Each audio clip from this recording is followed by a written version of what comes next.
Hello, അതിന് നമുക്കൊരു പഠനം പോയാലോ? അവനോന്നിരിക്കുന്നു. നീ എൻ്റെ ഉള്ളിലേ വരുന്നു. ശരി, എന്തിനാ കാണിക്കും? എന്താ? ഹലോ, അത് സിനിമയ്ക്ക് വരുന്നു. ആടാ നീ ബുക്ക് ചെയ്യ്. ഓക്കെ. ഹലോ, എടാ പടം ഏതാ? വെച്ചിട്ട് പോടാ.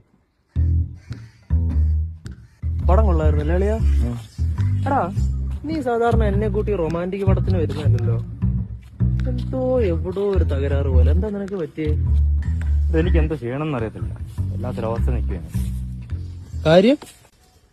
എടാ, നശിച്ച ആ ബെസ്റ്റ് വന്ന ശേഷം അവർക്ക് എന്നെ കണ്ടൊരു മൈൻഡില്ല. അളിയാ, കഴിഞ്ഞ ദിവസം അവളും വേറെ ഏതോ ഒരുത്തിനോട് ബൈക്കിൽ കറങ്ങുന്ന ഞാൻ കണ്ടായിരുന്നു. ഞാൻ പിന്നെ നിനക്ക് വിഷമമാണ്ടെന്ന് വിചാരിച്ച് പറയാതിരുന്നേ. അതവനാരി ആര്? അവിടെ ബെസ്റ്റ്